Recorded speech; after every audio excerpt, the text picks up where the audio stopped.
Começando o nosso Disney Talks, já deu pra perceber que tá um pouquinho diferente, né? E claro, especial, porque em junho a gente recebe mais um filme dessa franquia tão amada, que é Toy Story 5. E para um programa especial, a gente tem uma convidada especial para falar sobre o filme, claro, uma das responsáveis por esse filme que a gente tá esperando tanto, Lindsey Collins!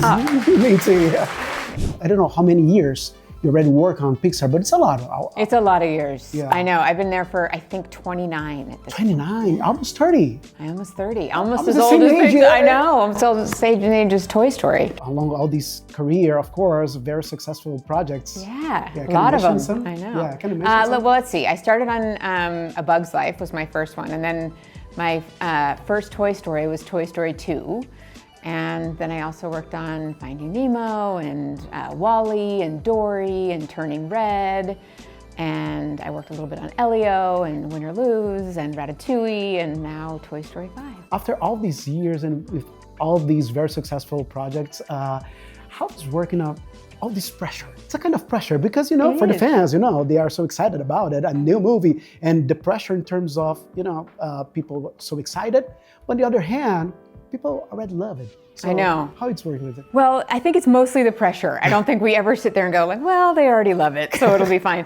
No, we have we think about it in terms of it's a big franchise. It's a legacy. It's something we take very seriously because we love it too. So I think we go into it knowing full well that it's a story that we have to feel is worthy of all the other ones that have come before it.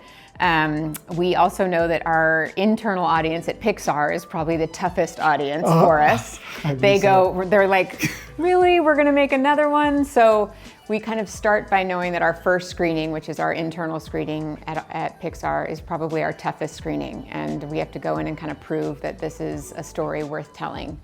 And at the very beginning, we start by saying, you know, is it time? Is there a story? Is there something we want to say in this universe with these characters again? And I think for this one in particular, it was a combination of this idea of technology kind of infiltrating the world of the toys and what would that mean? And then also Jessie, kind of at the end of Toy Story 4, Woody handed his sheriff's star to Jessie. And so we kind of knew she was going to take charge of the room. And also just having worked on Toy Story 2, all of us knowing that Jessie had this kind of backstory and this wound to her.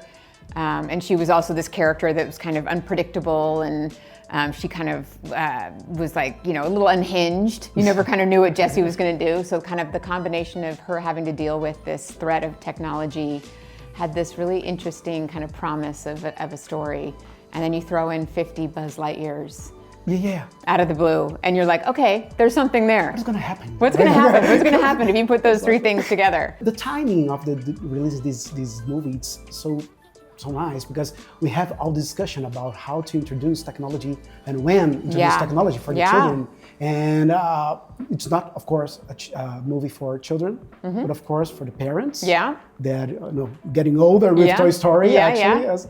And how was the most challenging thing to tell this story? Yeah, I mean, I think we obviously are very aware that technology has been around in our kids' lives for quite a while now. And so I think we, at some level, we're like, are we too late to tell this story? But it's obviously continuing and even getting a little more invasive in the kids' worlds. So we came at it more from like, instead of it just being a theme of like technology is coming, we kind of wanted to make it about a character. And so that's what we thought about with Lily Pad. As kind of the embodiment of technology when she kind of comes into the room. It's a little bit like Buzz Lightyear coming in on Toy Story 1 for Woody, this kind of the future of toys. And so the feeling of who is this guy and what is he doing here is a little bit like Lily Pad showing up in this film. But it's a little bit worse because in a weird way, kind of there is no competition. She can do everything. And I think for Jessie, who's already struggling a little bit in the room, all of a sudden here is this toy who shows up and is immediately capable of doing everything she can't do. So I think for us, it was like, it felt very relevant because obviously technology is very much in kids' lives, and trying to figure out kind of how to handle that and when to introduce technology and what does that mean for kids, felt like a really ripe area for us to kind of mine for story. Oh, I don't know, but how is the process to, for example, every Pixar movie, you guys can impact children, adults, everyone. Yeah. So what is the most difficult thing to make, for example, Woody's getting older. Yeah. Something that connects directly from the parents, the young parents right now. So that's the kind of the key thing to connect with these people. I think we always try to connect through character, obviously, and through, from Woody. Woody, I think, is all of us. I mean, we all laugh. We're like, Woody, he's living his best life. Woody is out there on the road with a woman he loves who's okay with him letting himself go a little bit. I mean, he's living, he's like, he doesn't care anymore. He doesn't have to kind of keep up appearances. But I think to truly connect, I think we obviously have to kind of make sure that our characters aren't binary. I think we're trying to make sure they're nuanced. So even Lilypad, who can come off as the antagonist is a villain necessarily, right? And we can kind of see technology that way. It's like, oh, it's bad. We kind of chose to be like, no, she's a character. She's got flaws. She's got nuance. She's hopefully a little bit redeemable by the end. She's going to have some sort of kind of some subtlety to her character in a way that we kind of feel like she's fun to play with. Because if we just came in and she was clearly wrong out of the gate in black and white, that kind of wears thin very quickly. So I think from a storytelling standpoint, we're always trying to kind of come at it from like, what's the fun in the character and what's kind of fun to play off of. So even with our newer characters like Lilypad or Smarty Pants is another one of our tech toys that we're introducing, having him kind of be a really fun character to pair with Jessie, who already hates technology, and now she's like handcuffed to a guy who's a know-it-all, who can't stop talking, doesn't like her, and now she's paired with him as another character that she's paired with. So we're always trying to find both kind of obviously thematically fun characters to play with, but also just straight up funny, like entertaining characters in our stories that parents and kids can. Yeah, but this balance, I can imagine that it's so hard. For example, new characters with old characters that everybody wants to see in the movie. For example, Woody and Buzz, they are not the main characters more. No, and I think we were wondering if people were going to have a hard time with that. Like, are they going to be disappointed that, Buzz and Woody aren't leading the charge? But I think in a weird way, like, Woody has evolved. We've put Woody through everything. So at a certain point, we're like, let's give that guy a break. And when Jessie kind of came on the scene and when she's inherited the room, it felt right that she would kind of take over the story at this one. And everybody was super excited when they heard it was going to be Jessie's story. And I think as a result, we're in a girls' room. We have Bonnie. And I think the fact that now we have Jessie running the room, the fact that you get to kind of go inside a girl's imagination for the first time, and that you get to kind of see what that looks like, it gives it a different flavor, I think, for her. And I think it also feels fresh as a different take on a Toy Story film, although it feels very familiar too. I actually think this feels like a perfect companion piece to Toy Story 2. If you've seen Toy Story 2, I think there's a lot in this movie that calls back to that film.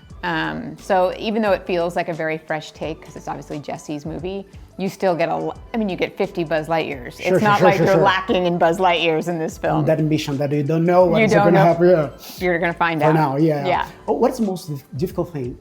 Starting to tell a new story, a new franchise, or reopen a story with these, and some stories, the best Toy Stories. I don't know. I feel like in some ways, they're both hard, obviously. I think in some ways, a new story, you get a lot of grace in the beginning because you're like, oh, this is so fun. These are new characters. I'm seeing things for the first time. So it's almost like you get a lot of goodwill coming into it, freshness into it. So you get a lot of hesitation. And again, I'm speaking internally at Pixar. I think internally at Pixar, everybody's like, yay, a new story. And then when they're watching a sequel, they're like, okay, are we sure there's enough there to tell something new? I think is how you get it at Pixar. I think in the real world, outside of us, I think there's a lot of love for sequels. So I think there's a lot of excitement when people get to go back into worlds they already know and meet and see characters they already know. And maybe it's harder to introduce new characters to the audience. So I think it depends on who you're talking about. Stories are stories and they're hard. Telling a great story is hard no matter what.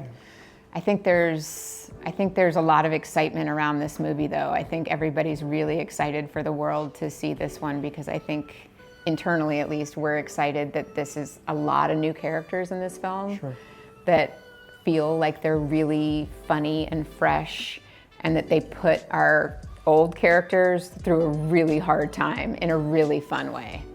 The possibility of bringing back all the voice actors. Yeah. You know, it's so important, right? Yeah, For the absolutely. audience, of course. Absolutely. I mean, look, Tom and Tim and Joan, they've been with these characters for 30 years. 30 years, yeah. And so when they come back on, it's like all of a sudden they bring these characters to life. And it feels that way when you're in the recording booth with them. I mean, they have huge grins on their face as they're recording them because it's like meeting old friends again.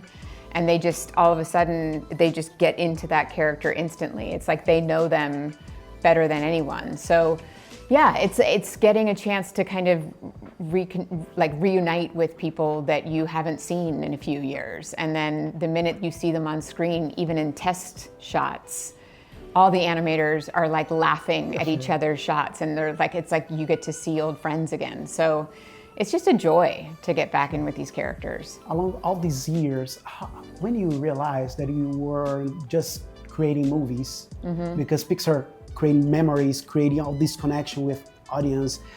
For you, for example, I can imagine in the first movie 30 years ago, there was some kid that was just watching, and today is making this new movie. Yeah. What was it? Just a fan? Yeah. It's working on the movie. Our co-director Kenna Harris and co-writer on this film, the first movie that they saw in theaters was Toy Story 2.